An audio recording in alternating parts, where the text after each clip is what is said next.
on today's episode of All About Life with Danielle Brown. Like, I am my best self when I'm healthy, and I can't serve God and I can't serve others if I'm not healthy first. The church is where we should lay everything at the foot of the cross. There isn't any judgment. We need to talk about these things more. What was your experience having depression, not feeling like people were talking about it in church, and thus you feeling like you couldn't share it either? You looked at me like I was insane for putting my phone down at 7. Are you like a scroller till 10? Yeah. Rachael, hello. Welcome to All About Life. How are you doing? I am a little bit on cloud 9 today. I am just really excited to be here, excited to do this with you and be real and get into it. Be real. That is music to my ears. And now that I say that, I realize it's also an app. Do you have the Be Real app? I don't, and maybe that's very elder millennial of me, but I feel like at this point I have YouTube, TikTok, Instagram. I still have Snapchat, and I think if I just add Be Real at this point, my only social apps will be on my phone. So I haven't. Have you? Okay, full transparency. I didn't even know what it was until a friend was, hey, get in my Be Real. And I was like, you're what? I didn't even know what it was. So I was way behind, way out of the loop. I got it and then had two friends, not even. And I was like, I cannot commit to taking a picture every day for two friends.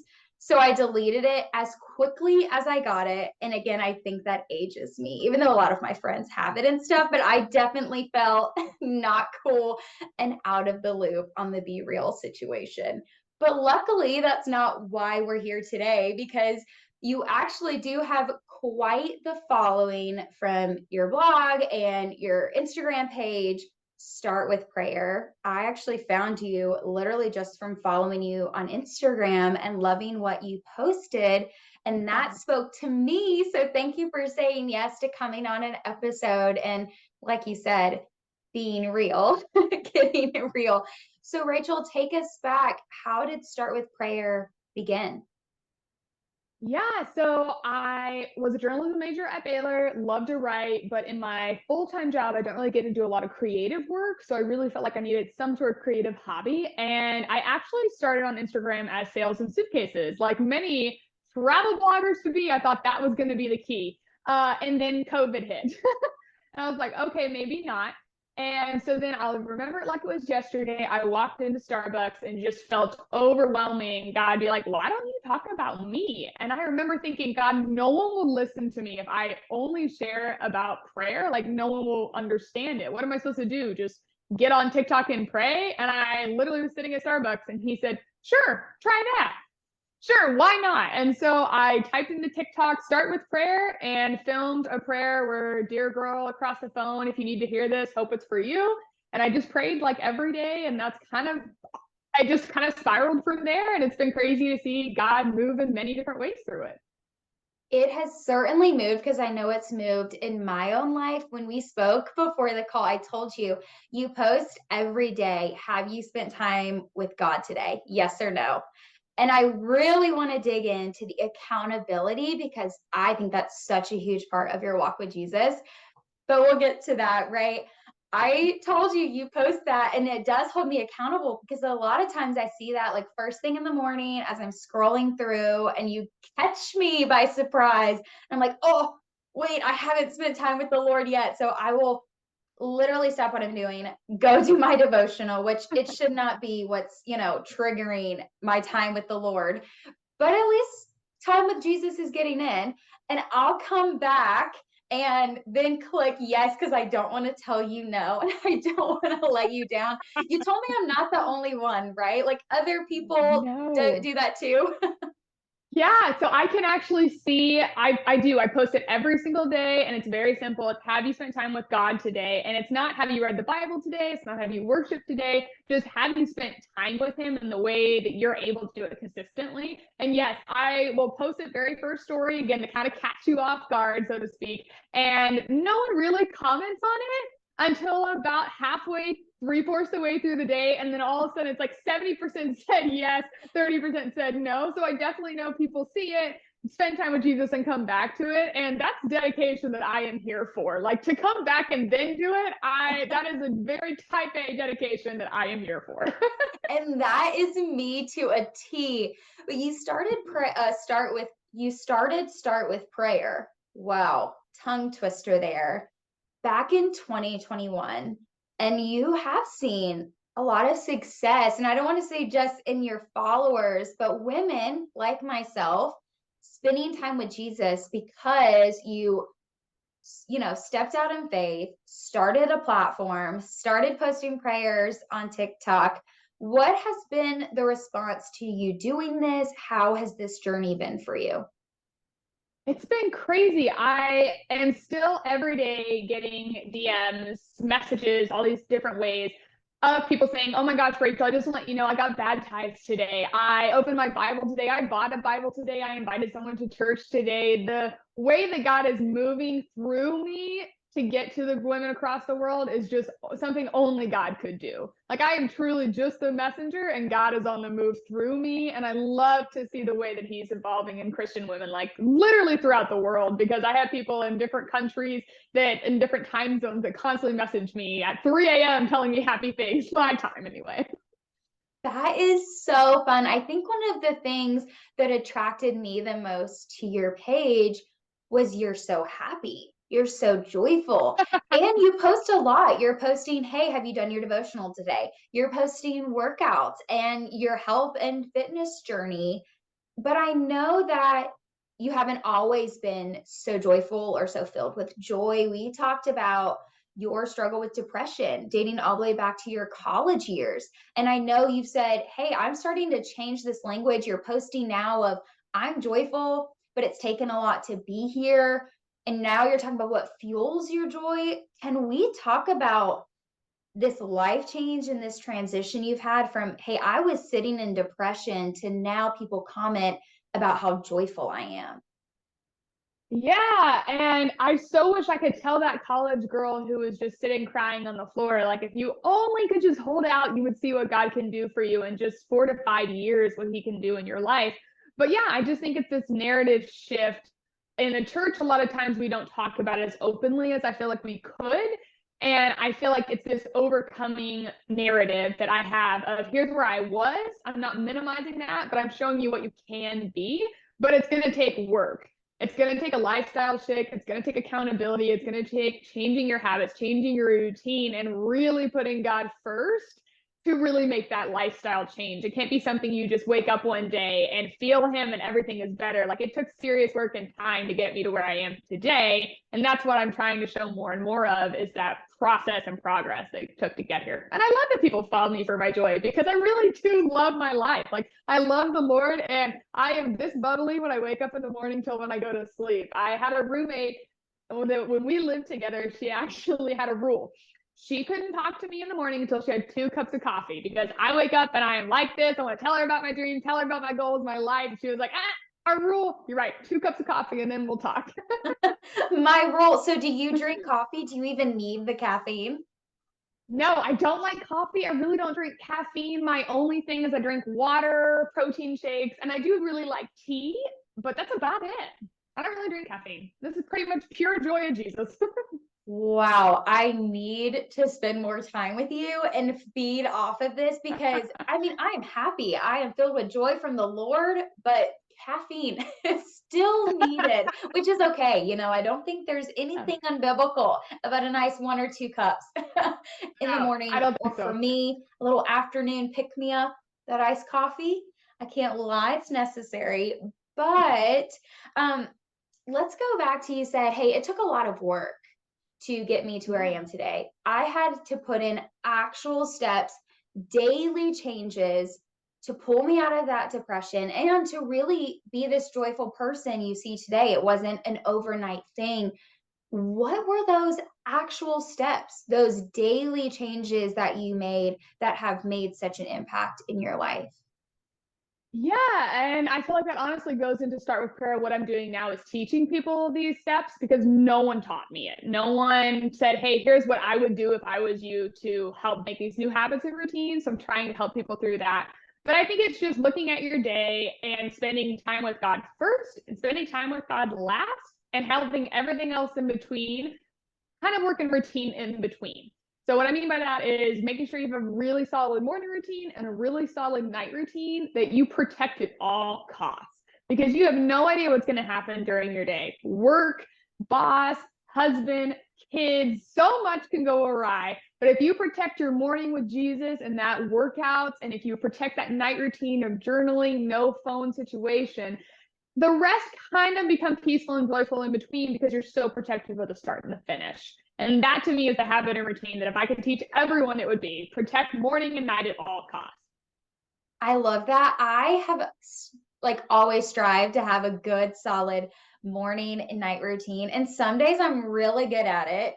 Other days I'm not so much, especially my nighttime routine. And I'm going to throw my husband under the bus because he could go to bed at 1 a.m. He doesn't, but like he does not need to go to bed early. I like to be like in bed at 10:30 at the latest because we typically wake up and work out again on that morning routine.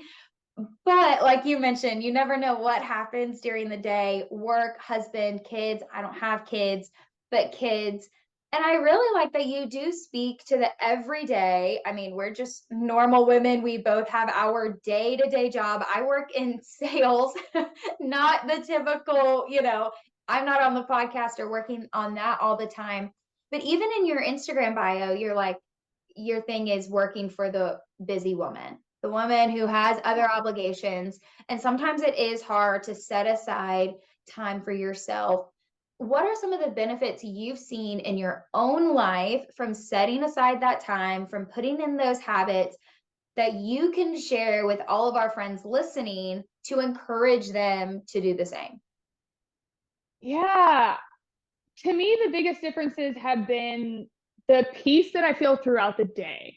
Because a lot of times when you snooze your alarm, you're thinking, okay, yeah, I'm getting more sleep. That's the biggest coy. But actually, then you're starting your day rushed. You're starting your day stressed. So when that boss does say something to you, you're already on edge, and that's going to push you over. When your kids do spill something on the sofa, all of a sudden that pushes you over. Versus when you start and give it to the Lord first and sit in quiet first, when those things come up in the rest of your day, you're like, well, I'm not over the edge. I'm still not greatly happy about the situation, but I'm still okay. And you don't start in this stressed, anxious state.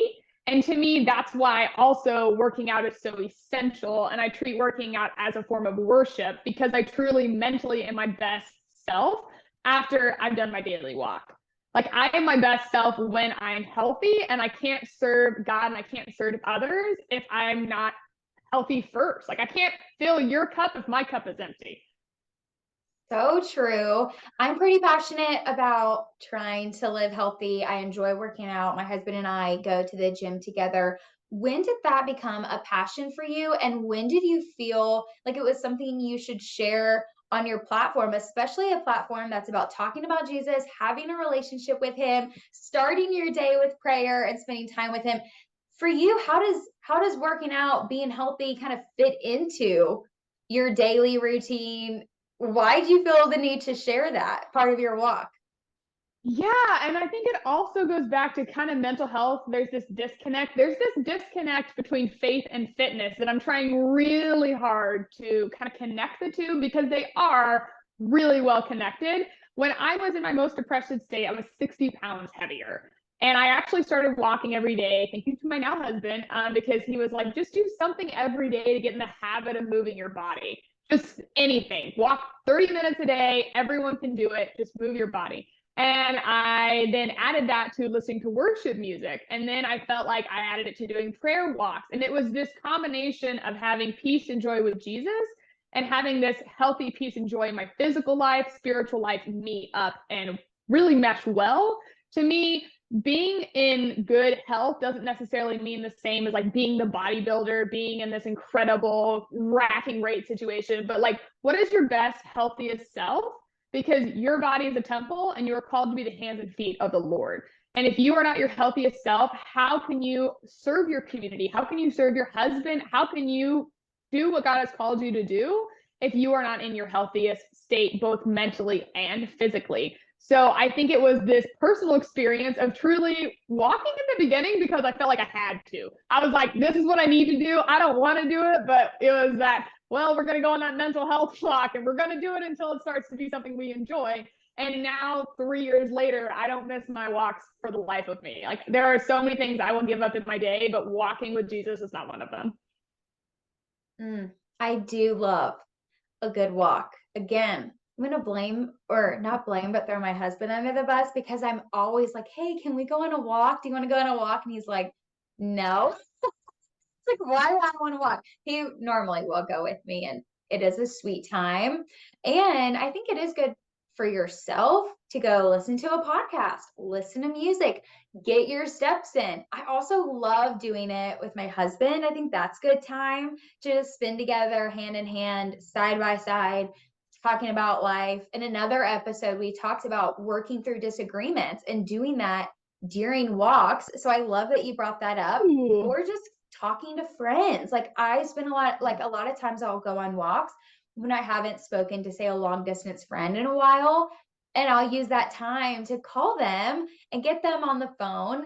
So I think relationships obviously are huge in your walk with Jesus. They're a big part of me and my life, something I talk a lot about on this show.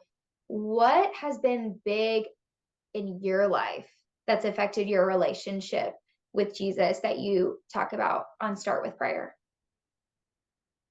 I definitely think being a wife for sure. I am about to hit our 1 year anniversary. So still, I think technically I'm newlywed. I don't know when that Yes. newlywed status cuts off, but we've been married almost a year. And I think that relationship of being a wife is a different transition. And it's shown on my Start with Prayer page for sure, because it's this humbling experience where you're faced with all of your shortcomings and you don't really have to be faced with them necessarily, even when you're dating. But when you become married, you really two mesh into one. And I think you have to be forcibly working on yourself to better your relationship and better your marriage. And I can say the same that he does for him. But it's definitely a humbling experience. And I feel like I showcase that on Start with Prayer with my cooking journey. I can't cook. You've probably seen the reels of me burning nachos and burning water. So it's a learning experience all around. I am not perfect. I do not have all the habits, but just being that vulnerable me on Start with Prayer so other people know that relationships matter and they take work. Oh, I love that. I love that you're so big on vulnerability because that's one of the pillars of All About Life is being vulnerable, right? I ask all of my friends coming onto the show to be vulnerable about life. We're talking about your depression and what that was like for you and how it was to get out of that. Like that is being vulnerable. And I definitely have seen your videos of you cooking on your Instagram because I am also not a chef. I do not cook. I really try. I do have like my basics down. Like we have some good go-tos, and every now and then I'll get a little creative, but definitely not a perfect wife in that regard. And you did say you posted it on your Instagram. I have followed you. I love everything you're posting. What are the things that your followers, your friends on your page are really gravitating towards the most? What's hitting your friends on Instagram the closest that, hey, can you talk more about this? Can you share more on this topic? What are you getting a lot of right now? With it, oh gosh, I'm pausing because I have two that are totally different. And it kind of goes into this shift with Start with Prayer, sharing more about health and fitness. But the one thing I always get more of is anytime I share about my depression and mental health, that always hits really deep because it affects a lot of women, whether it's anxiety, whether it's depression, and I think especially after that COVID pandemic situation, it affects a lot of us. And I think it especially affects Christians because we bury it so deep and think we can't share it. Even if we share it with Jesus, we don't maybe share it with other members of our friends or community. And by me being so public and sharing with millions of people that I struggle with depression, I think it opens up the gate for you to at least talk to your best friend about it.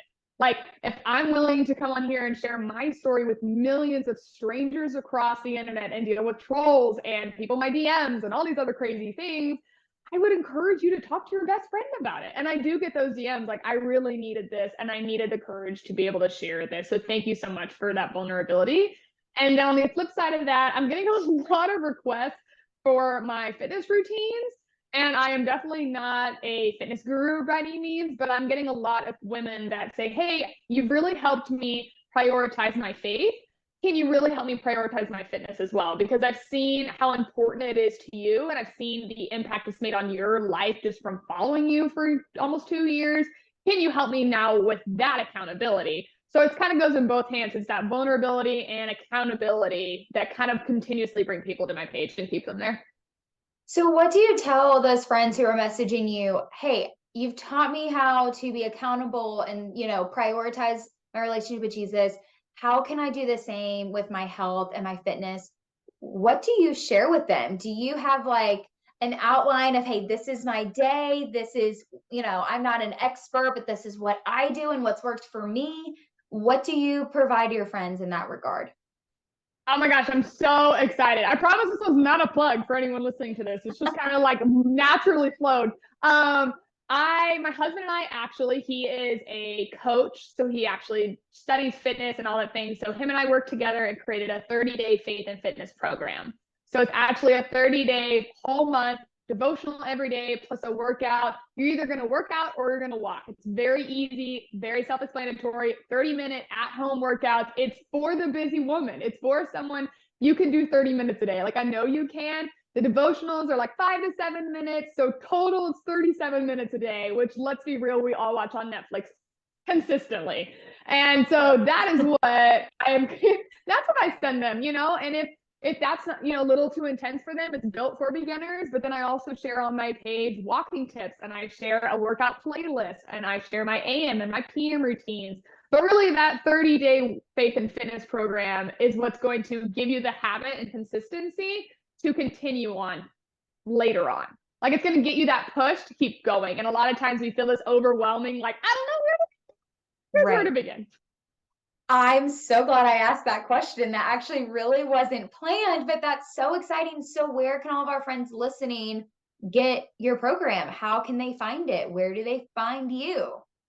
Yeah, so it's literally just start with prayer. Exactly as it sounds. You can find me on Instagram or TikTok, and then it's linked in my profile under a 30-day program. Simple enough. I'm so excited. I think you touched on a really big thing too when it comes to getting started, whether that's spending time with Jesus every day, reading the Bible, praying, right? Start your day talking to Jesus, or whether it's starting to work out, going to the gym, walking around the neighborhood for 30 minutes a day.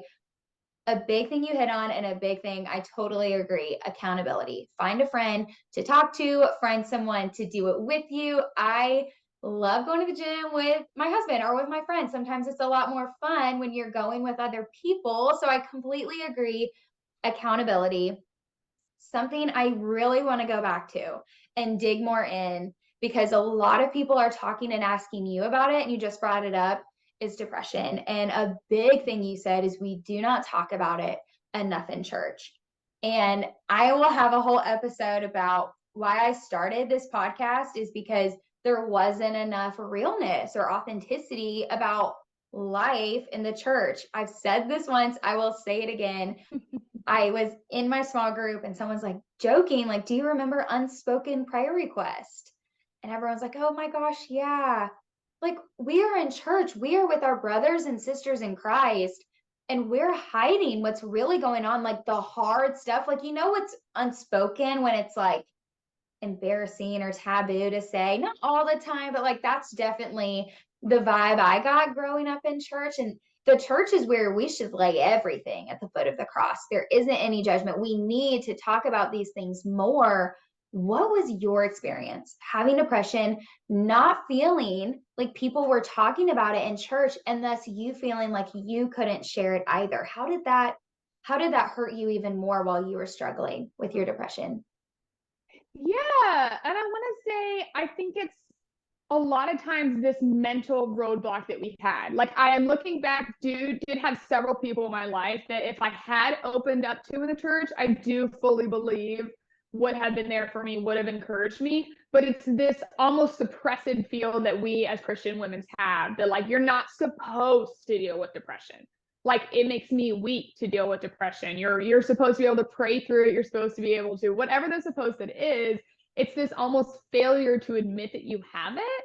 And this shame is incredibly strong with depression in the church because it's this shame that separates you. Like vulnerability connects you and shame separates the hold up. Vulnerability separates you and shame third time's the charm. Okay. You're gonna have to okay. Sorry. Vulnerability connects you and shame separates you. And it's really important because shame with depression, the more you're separated, the more you really lose Jesus. And it's that really sad moment because the further you feel from other people, the further you're then going to feel from Jesus. And then you're going to start feeling really alone. And I really wish it had been more forthcoming of just saying, hey, it's actually really common to deal with depression, but it's not just common in 2022. It was common in the Bible. Like Right. here are many of our favorite biblical characters. David. I mean, David, who is known as one of the biggest proudest lovers of Jesus, had major doubts, had anxiety, had depression, and I wish someone would say, hey, you're not only just not alone in your current community, but you also weren't alone from the beginning. Like Jesus was with them and Jesus is with you. But no one said that. Preach, Rachel. I'm glad you said that because I was about to say it's not even biblical, that idea, and we do have it not just with depression but other sins, other things we struggle with, right? Like, oh, this is shameful, or this isn't something that we should. And let me backtrack, not saying depression is a sin, but others like sins we may be hiding, or other struggles that we may have that aren't sinful, that it's not biblical. And actually it's biblical that we will struggle, right? The Lord tells us that. Jesus warns us that it's going to be hard, that there will be trials and tribulations. And so we should expect that. So now that you are so open about your journey and struggle with depression, now that you said, hey, I'm sharing it with millions of people, you can talk to your friend, like you can do this, do it, it's going to help you. What have you received? What have you gained from now sharing that, from being open, from being public? How has that now affected you? Yeah, so I was really nervous about sharing that I had struggled with depression because I am so joyful. So my fear was that people either wouldn't believe me or that I didn't have the authority of which to speak on it. I never wanted someone to feel belittled or that, oh, you don't understand. So I'm very intentional about what I choose to share with my depression because I don't hide it. I don't gloss over it. I'm very vulnerable about my experiences. It was very deep and dark situations. And I have been able to kind of been okay with the past. And I wasn't necessarily shameful of it, but I wasn't openly sharing it either. I had agreed with it with Jesus, but in terms of people in my life, I wasn't necessarily sharing that part of my story.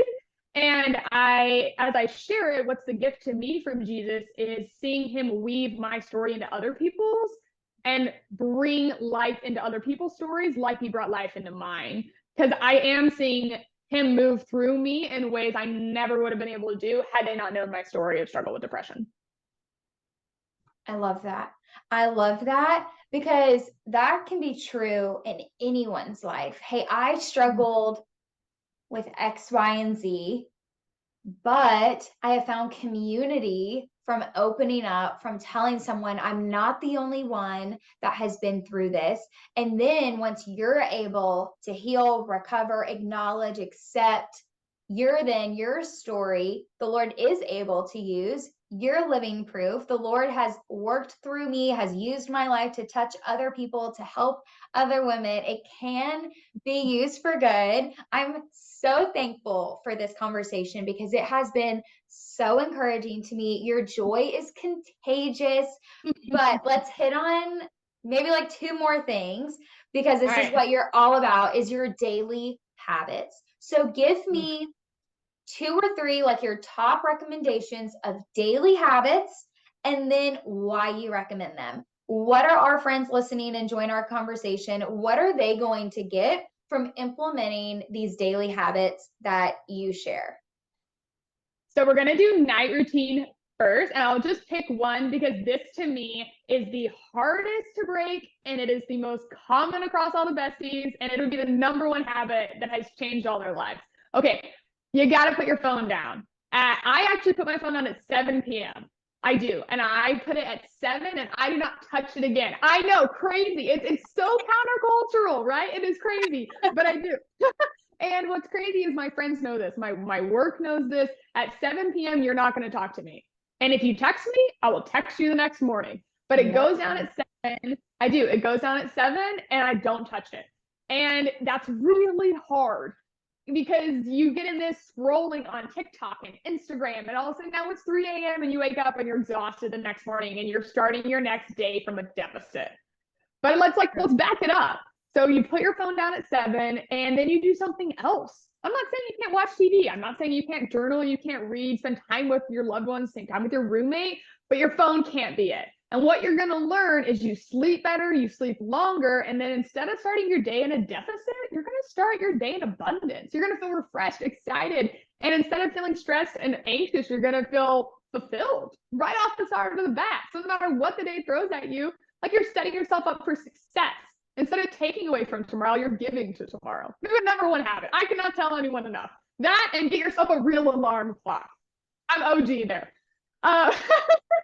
You looked at me like I was insane from putting my phone down at 7. Are you like a scroller till 10? Yeah. Yeah. Okay. I actually was just talking to my husband about this last night because there's this like a reel or TikTok. I don't have TikTok. I am going to be getting it for podcast purposes, but we like will scroll on Instagram like while laying in bed together, but sending each other videos or like leaning over and we're like watching the thing together. So it's not that we're, on separate sides of the bed, not having time together. We are, but our phones are involved sometimes, most of the time. So I actually just made a comment because we saw a video of like, it's that time again when you get in bed with your husband or, well, for me, husband, and you're like scrolling.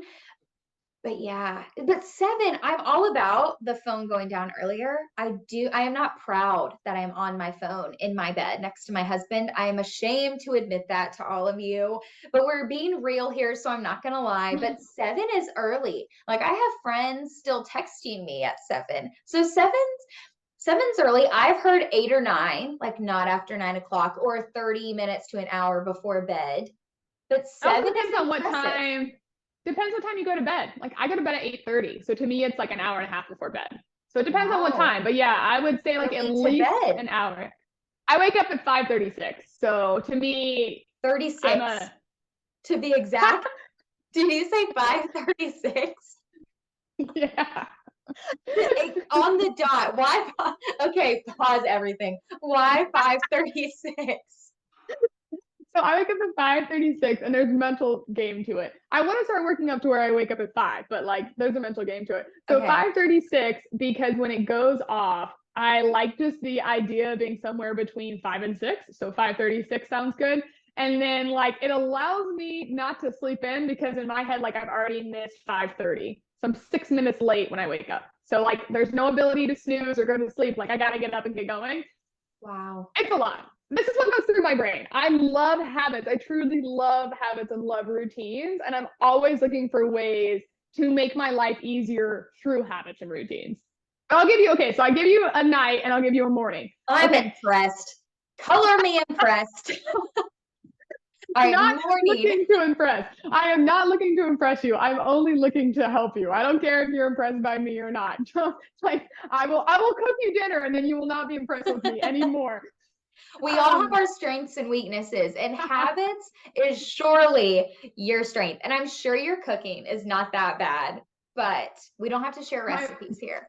No, you wouldn't want. I'm not here to share recipes, okay? Like, I'm very confident you will have a great podcast guest who will share great recipes for you, and you can text it to me. But okay, morning routine, I would say to get yourself a real alarm clock.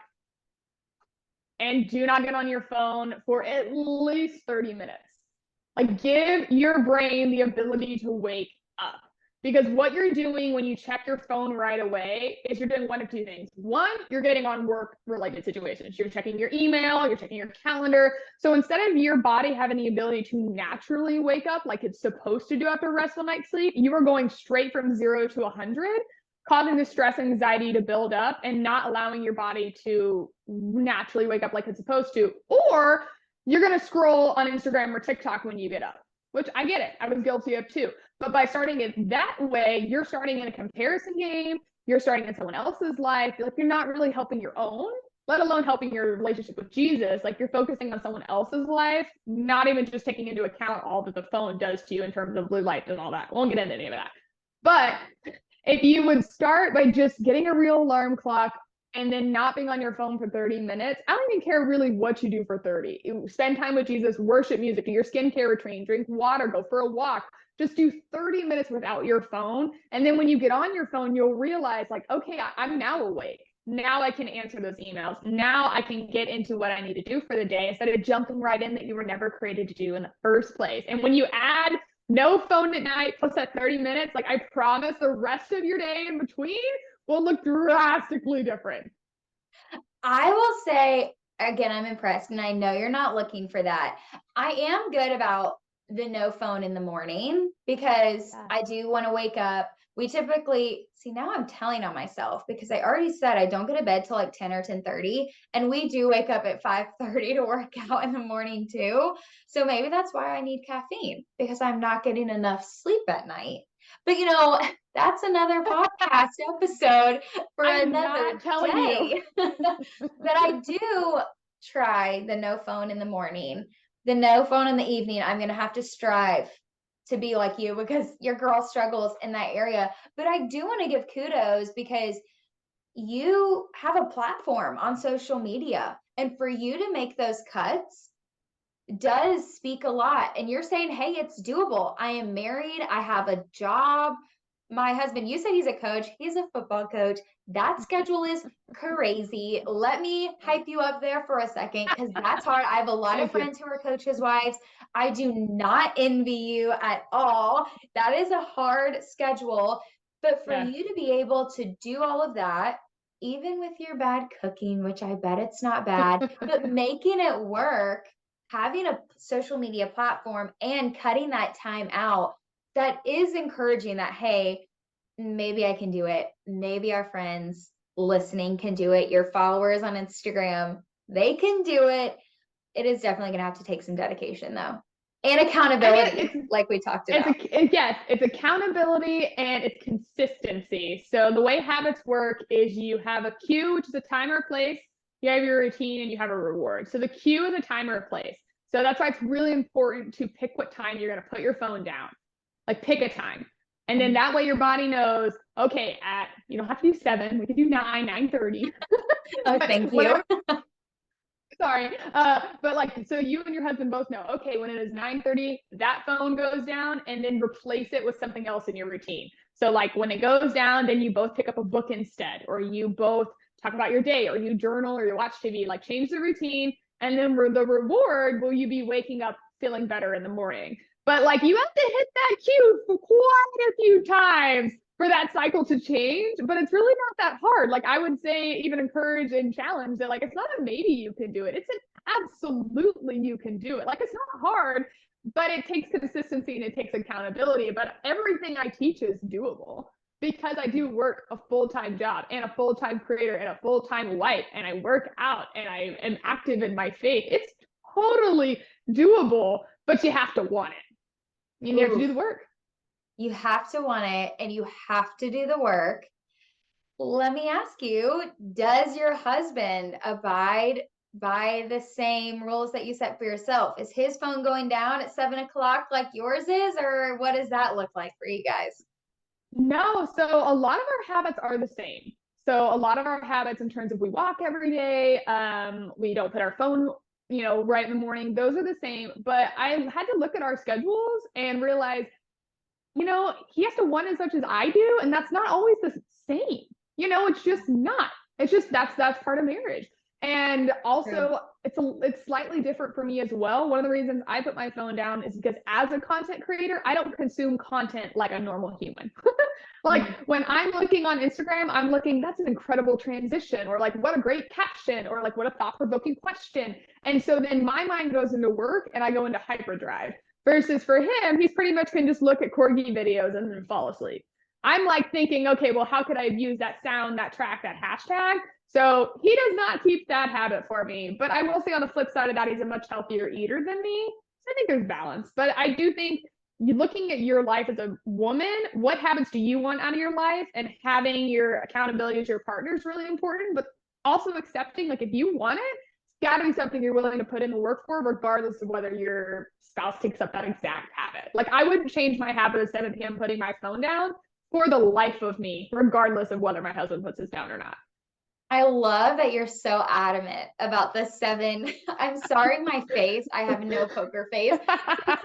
It was very visible on my face. My shock when you said phone is down at 7 p.m. And I'm like, I feel like I have half my day left at 7 p.m. I definitely function better at night. I'm more of a night owl. It takes me a hot second in the morning. The fact that I wake up and work out is only testament to my husband that the Lord brought me, because I am not a morning person. I also don't sleep well. So getting a full night's sleep, that might be a lot harder for some people than others. But I love the point you made that your habits are your habits. They need to be what works best for you, what makes you the best version of yourself, that has you living your healthiest life.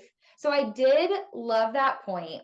Last point, Rachael, last tidbit that you All want to right. give our friends listening. If you could give them one thing to remember from our whole time together today, what would it be? I mean, if I had to say one thing, it'd be like, have you spent time with God today? Like, that's my challenge and my accountability. Why start and end it there? Like, we're talking about habits and routines, and all of that is important, working out, eating healthy. But if you haven't spent time with God today, none of the rest of it matters. Can I end? Can I end it right there? Oh, that was convicting. You said that, and I legit was like, again, my face. That's have you spent time with the Lord today? Oh, if one habit is going to change your life the most, whether it's physical, mental, emotional, spiritual, obviously, spending time with the Lord. Rachael, you are incredible. Thank you for coming on to All About Life to share habits, to get real about depression, and to share with all of our friends listening how to implement that in their life and make daily changes to be the best and most healthy version of themselves. I'm so thankful for you. I will obviously share where everyone can find you. But Rachael, most importantly, thank you for being real. Be sure to like, follow, and subscribe so you don't miss an episode of All About Life with Danielle Brown.